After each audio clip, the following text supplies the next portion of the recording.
Bonjour. Alors, est-ce que comme beaucoup de femmes chefs d'entreprise, vous avez du mal à vous rendre visible sur les réseaux sociaux? Est-ce que vous avez peur d'être visible? En fait, j'ai remarqué que beaucoup de femmes chefs d'entreprise, sans généraliser bien évidemment, ont cette difficulté à se rendre visible. Et j'ai cherché à comprendre pourquoi. Et ce que j'ai découvert, c'est que dans la plupart des cas, elles ont simplement peur d'une seule chose, c'est de la critique. Parce qu'évidemment, plus vous êtes visible sur les réseaux sociaux, plus vous vous exposez à la critique. Il n'y a qu'à regarder les stars de cinéma, les chanteurs, les chanteuses, qui sont critiqués, commentés à longueur d'année.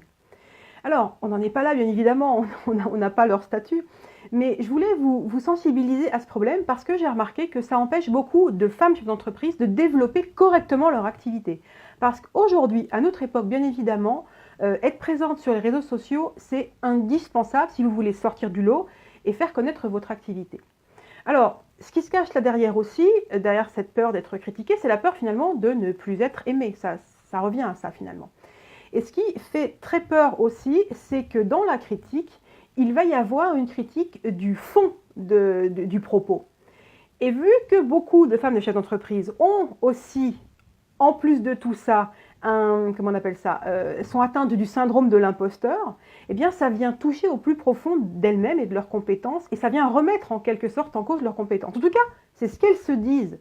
Résultat des courses, eh bien elles ne font rien. Elles ne publient pas, elles sont totalement invisibles. Évidemment, c'est pas facile de recevoir une critique. Moi qui fais des vidéos de manière régulière depuis 3 ans maintenant, j'ai régulièrement des critiques.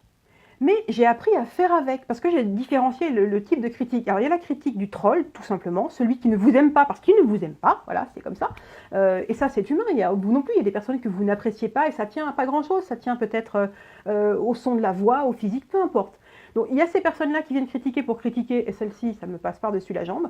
Et puis il y a celles qui viennent, alors il y a aussi le troll qui est un concurrent déguisé et qui vient essayer de vous pourrir un petit peu. On apprend vite à le reconnaître quand même. Et puis, il y a la critique de fond, donc la personne qui vient dire qu'elle n'est pas d'accord avec ce que vous dites.